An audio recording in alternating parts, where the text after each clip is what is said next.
สื่อแท้ข้าพเจ้าบุหูแต่ข้าพเจ้าห้องเทวานั่นแหละข้าพเจ้าอยู่หันแหละลักเคลื่อนไหวได้ความลับนี่ได้เมืองไทยข้าเจ้าก็ถามข้อมูลก็ให้ข้อมูลข้าเจ้านี่บ่ได้เสียใจจากดีสั้นนี้มีความภูมิใจอันนี้ประเด็นของลาวเนาะมื้อนี้เอาประเด็นลาวหลายกว่าบาดนี้ข้าพเจ้ามาหยังข้าพเจ้ามาเอาเรื่องรัสเซียเดี๋ยวนี้ได้เจ้าว่าจุ่มมุมตกหลุมพาตัวเองเฮ็ดศึกบักโปตีนเฮ็ดศึกเฮ็ดสงครามสิยึดประเทศยูเครนภายใน7 วันแต่สุดท้ายแล้วเอากองพลพิเศษเอาหยังเข้ามาฆ่าคนตายลวงหลายไผมากทำลายเฮือนซ่านยิงปืนตุ้มตามใส่เฮือนให้บิลดิ้งให้เมืองต่างๆหมุนวายเพมากหมดว่าสิยึดเอาได้ภายใน7 วันแต่ในที่สุดตอนนี้นะไครเมียซาโปริเซียโดเนตลูฮันถูกยูเครนเอาคืนแล้วต้องจ่ายราคาแพงที่สุด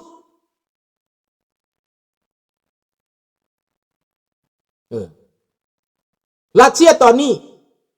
มืดแล้วเมื่อคืนนี่กำปั้นที่ขนอาวุธมาจากเกาหลีเหนือขนทุกชนิดมาเรือที่ขนมานั่นในท่าเรือนั่นเข้าไปจอดกับพระท่านได้จอดยูเครนส่งโดรนไปจัดการโดรนที่ไปจัดการนั่นเรียบร้อยจมลงทะเลน้ำมันที่ขนออกไปท่าเรือแต่ละแห่งใดบ่หลายแห่งแล้วก็ถูกยูเครนจัดการส่งออกการนำเข้าก็ถูกยูเครนทำลายค่ายบังเกอร์ทหารรถถังกลายเป็นเศษเล็กแต่ละวันอันมันน่าหัวที่สุด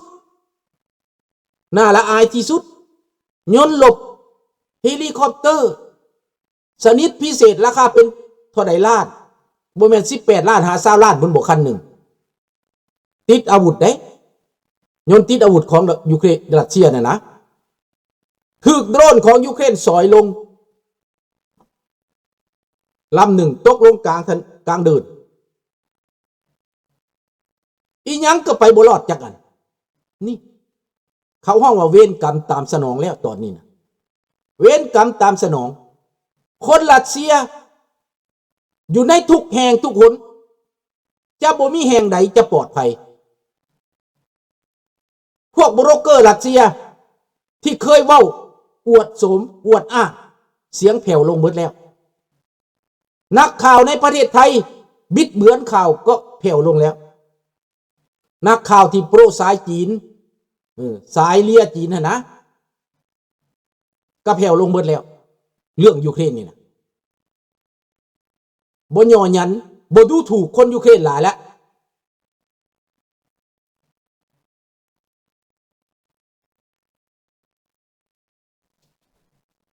นั่นแหละเรื่องสัญญากระบุดคนเว้ามันก็บ่ได้หยังคันทาโบคนลาวบ่เฮ็ดหยังนะเขาบ่ได้สนใจนำสัญญาเขาฉีกทิ่มแล้วเด้อเอาต่อเรื่องยูเครนก่อนดังนั้นมีทางเดียวถ้าอยู่ประเทศรัสเซียล่มสลายหากมันเนาะต้นต่อของมันเนาะสวัสดีแสงอุทัยดังนั้นในเมื่อว่าหมอนี่ล่มลงปลายมันยอดมันเท่าเล่านี่ก็คือสิไม้กิ่งมันเท่านั้นแหละไม่ยังเข้าห้องว่าไม่ยังก็กาฝากมันนะมันไปเกาะหอยอยู่น้ำเขานะเหมือนนางกาฝากเงาะไอลาวนี่นะส่วนต้นจิกต้นหางตายต้นดอกเอื้องที่เกาะกับต้นจิกต้นหางนั้นตายเหมือนกันพี่น้องไม่จิกไม่หางนั้นตายหลอดหักลงดอกเอื้องกระต่ายดอกเอื้องฟ้านะเขาว่าออร์คิเดนะมันเกาะหอยอยู่มันก็ตายกาฝากนี่ ดังนั้นลาวก็เหมือนดังต้นดอกเอื้องฟ้านั่นแหละที่เกาะห้อยอยู่นั่นต้นจิกต้นหังที่ถูกบักที่ถูกสุมไฟนั่นน่ะถ้าต้นมันตายกาฝากมันก็ตายลาวก็เป็นกาฝากดังนั้นลัทธินี้ซิสเต็มนี้ระบบนี้ตายล่มสลายลงจากรัสเซียจิบหายวายวอดแต่ตอนนี้ต้นจิกต้นนั้นหรือว่ากาฝากนี้ถูกรัสเซียดูดเอาทรัพย์ดูดเอาสินดูดเอาเงินเอาทองไปใส่เขาต้องจำเป็นต้องใส่ต้องดูดเลือดประชาชนมาให้เพราะว่านายทองลุนอยู่ในอำนาจนายสอนไซอยู่ในอำนาจก็ได้มาจากนี้ดังนั้นถ้ารัสเซียล่มสลายไปมีหลายประเทศจะพังคลื่นไปนำประเทศทมิตรที่จะตายไปที่จะยอมจำนนก็คือเบลารุสเห็นบ่ล่ะมอนโดวาพวกรัสเซียที่ในมอนโดวาก็สิล่มสลายไปปรากฏว่าผ่านมาในหลายปีหลายคนกังวลใจย่านพวกที่นิยมรัสเซียในมอนโดวานั้นได้ชัยชนะในการเลือกตั้งแต่มาพิสูจน์แล้วอาทิตย์นี้ฝ่ายโปรยุโรปชัยชนะอย่างท่วมท้นคะแนนเสียงของพวกโปรรัสเซียได้แต่24คะแนนเสียงของโปรยุโรปได้เป็น100นี่ละพี่น้องดังนั้นพวกลูกหลานลุงก็ยังมั่นใจน้ำลูกหลานอยู่เดี๋ยวนี้นะคิดว่าลุงจะบ่ได้เสียแห้งเป่าจะทุ่มเทสติปัญญาทุกอย่างมาเพื่อลูกเพื่อหลานนี้จะบ่ได้เสียแห้งเป่าคำเว้าของลุงจะบ่กลายเป็นน้ำลายให้มันแห้งไปซื่อๆหวังมันจะสลักเข้าไปในจิตในใจของคนหวังว่าคนจะหู้ค่าของมันมือหนึ่งข้าพเจ้าหวังได้และข้าพเจ้ามั่นใจว่าข้าพเจ้าเว้าไปนี่ถูกต้องแล้วยืนถูกต้องแล้วเที่ยงธรรมแล้วเว้าความจริงแล้วในตอนนี้ความปากความเว้าของข้าพเจ้านี้กลายเป็นศักดิ์สิทธิ์เพราะว่าเว้าถูกอยู่ในเรื่องยูเครนนี่แหละข้าพเจ้าว่ายูเครนต้องชนะข้าพเจ้าเข้าข้างทั้งถูกสิเจ็บสิปวด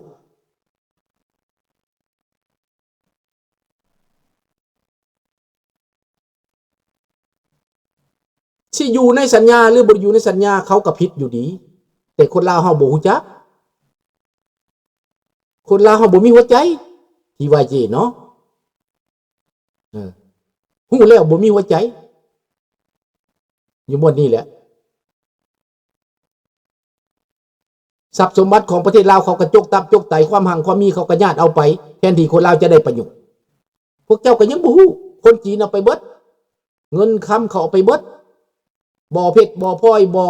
แก้วบ่อนิลทรัพยากรเข้าไปเบิดคนลาวก็นั่งเบิ่งโทโลตีตาเมาอย่าเบิ่งดูอีนายแขวนคำเจ้าว่ามันคนลาวบ่ค่อยว่าบ่แม่นคนลาวค่อยเบิ่งหน้าเรานะ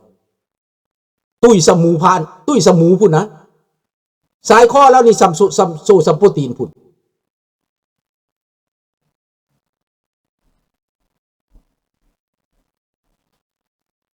นี่แหละพี่น้อง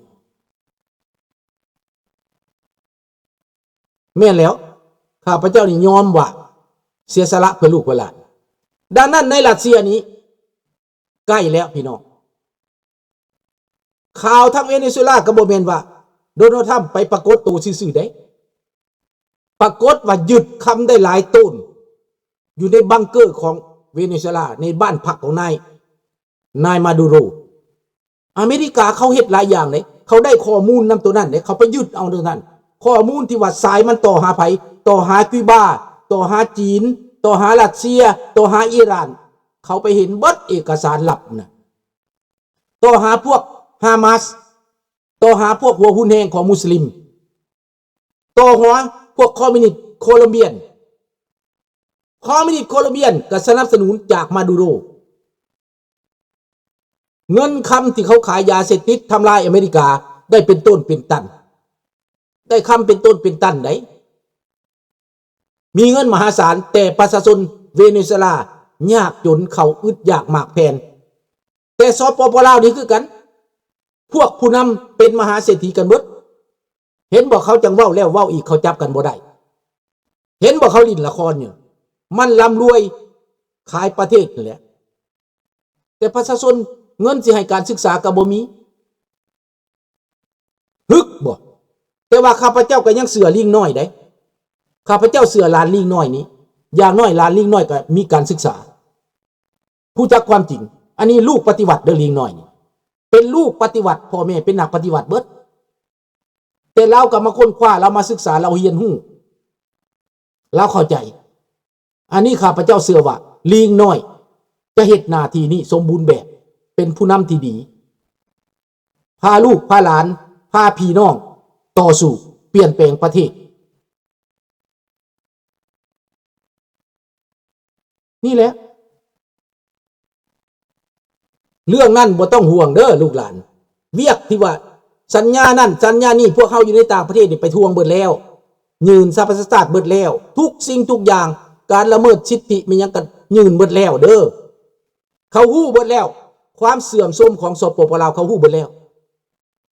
มีแต่ว่าเขาท่าหยังท่าคนลาวเป็นตัวเองท่าสภาพการของโลกรู้นี่ก็ท่าสภาพการของโลกสภาพการของโลกถ้ามันซุบงอมมันมาถึงนี่ลุงลงมือเองฮอดเวลานั้นไปเองเฮ็ดเองตอนนี้ต้องรอจังหวะก่อนนี่ลูกหลานแล้วถ้าลูกหลานพร้อมแล้วจะหัวมือกับลุงนั้นก็ต้องโฮมกันไว้พอดโฮมกันไว้จาก1เป็น2จาก2เป็น3จาก3เป็น4นะลุงพร้อมแล้วจะหัวมือกับลูกหลานประสบการณ์ที่ลุงมีนี้จะบ่ให้มันเสียเปล่าประโยชน์ความกล้าที่ลุงมีก็จะมอบให้ลูกให้หลานจะตักเตือนลูกหลานลุงนี่มีจุดยืนสำคัญอยู่แล้วก่อนอื่นมัดต้องเอาครอบครัวไปรอดก่อนครอบครัวลุงก็รอดแล้วหน้าที่ของลุงก็เห็นแล้วเปิดเผยความจริงให้ลูกหลานเห็นลุงก็เห็นแล้วลาวนอกเขาบริยากลาวนอกนะถ้าพวกเจ้าต้องการนะถ้าพวกเจ้าเป็นตัวเองแบบคือกันกับศรีลังกาแบบคือกันกับบังกลาเทศแบบคือกันกับมาเลเซียเขากำลังเห็นนี่นะพวกเจ้าต้องการหยังคนลาวนอกเขาให้เจ้าอยู่ได้ถึงเขาจะบ่มักการเมืองแต่ว่าเรื่องทรัพย์สินเงินทองต้องการว่าเข้าน้ำซ้ำป่าการสร้างการเปลี่ยนแปลงเขาสวยได้การศึกษาเขาก็สวยได้เทคโนโลยีเขาก็สวยได้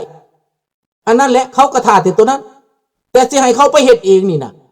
คนทางนอกนี่จะไปเฮ็ดเองบ่ได้ได้เห็นบ่มันห่างไกลกันได้เจ้าว่ามันไกลกันพอได้ขี่ยนต์24 ชั่วโมงได้จะฮอดเมืองลาวได้นี่บ่พอเข้าใจอยู่บ่ลูกหลานขี่ยนต์20 กว่าชั่วโมงได้ทางนั้นเป็นกลางคืนทางนี้เป็นกลางเว้นได้ไกลกันคันมันอยู่ติดแดนคือลาวคือไทยอยู่กันเป็นเรื่องนึงอันนี้มันอยู่ไกลกันคนละฝากโลกคนลาวนอกที่สวยได้ก็มีเป็นปากเป็นเสียงที่จะเว้ากับอเมริกาเว้ากับแคนาดาเว้ากับฝรั่งเศสคนลาวอยู่ในอเมริกากระทำหน้าที่เว้ากับรัฐบาลอเมริกา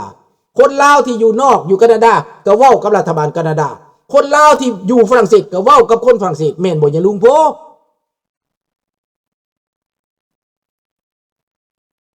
นี่แหละก็แนวนี่แหละถ้าพวกหลานเป็นพวกหลานคนลาวอยู่นอกบ่ต้องห่วงเขาซอยอยู่แล้วอย่าสิไปน้อยใจว่าเขาสิบ่ห่วงเขาห่วงของเขาก็หักเมืองลาวเขาก็อยากเมืองลาวเขาเที่ยวไปเที่ยวมาอยู่นี่ให้เข้าใจจังซี่เด้อลูกหลานเด้อให้เป็นน้ำหนึ่งใจเดียวไว้ให้เป็นก้อนเป็นหน่วยไว้รัสเซียนี้ไปบ่รอดข้าพเจ้าบอกเลยไปบ่รอด